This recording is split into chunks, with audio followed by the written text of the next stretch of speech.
Slick back. No, slick back. That's what I said. Slick back. No, nigga, I'm a pimp named Slick back. Pimp named Slick back. Pimp named Slick back. Nigga, are you deaf? I'm a pimp named Slick.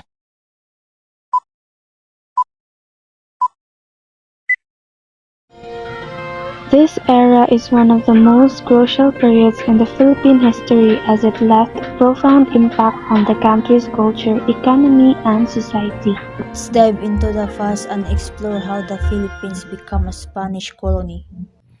So it all began in the year of 1521 when Portuguese explorer Ferdinand Magellan arrived in the Philippines on behalf of the Spanish Empire. He founded the city of Manila and made it the capital of the Spanish East Indies, a colony that includes not only the Philippines, but also the Guam, the Mariana Islands, and part of Micronesia.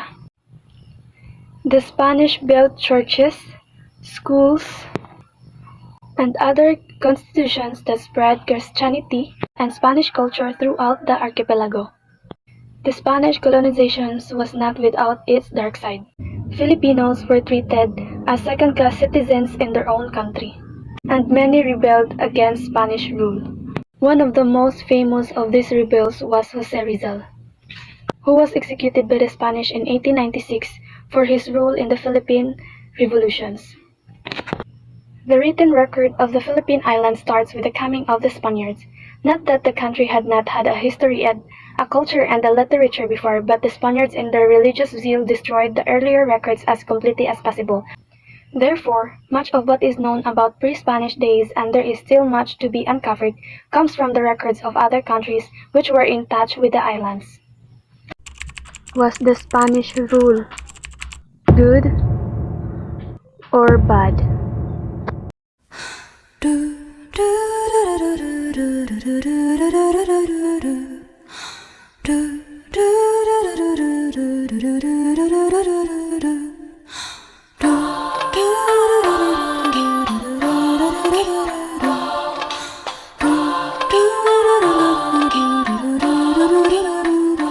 By the time the Spaniards came to the islands, therefore, the Filipinos had developed a way of life and a distinct culture that was suitable and satisfactory to them.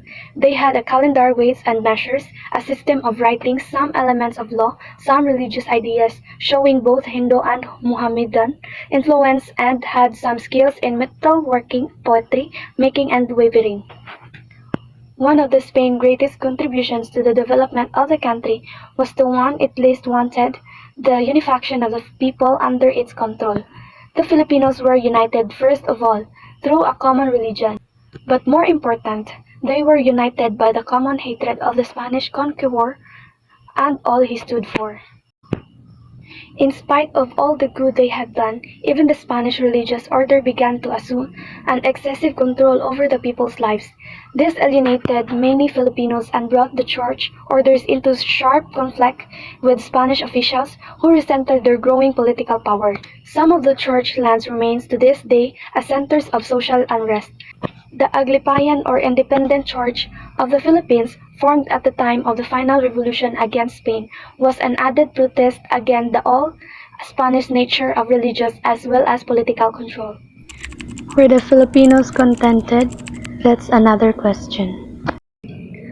There are many heroes in the Philippine history, but none stands out like Rizal. Yeah, that's true.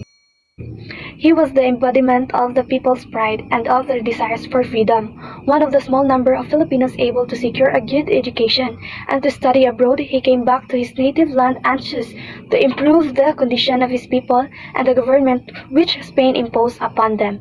His books, such as The Social Cancer and Filibusterism, were not only outstanding for their social and political significance when they were written, but are still classed among the world's great literature.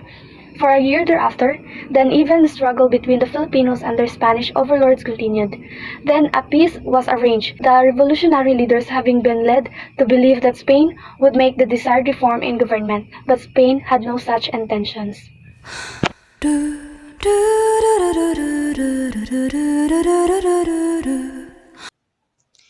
Spanish colonization has a big impact for all of us. It tattooed on our minds their maltreatment and their great contribution to us.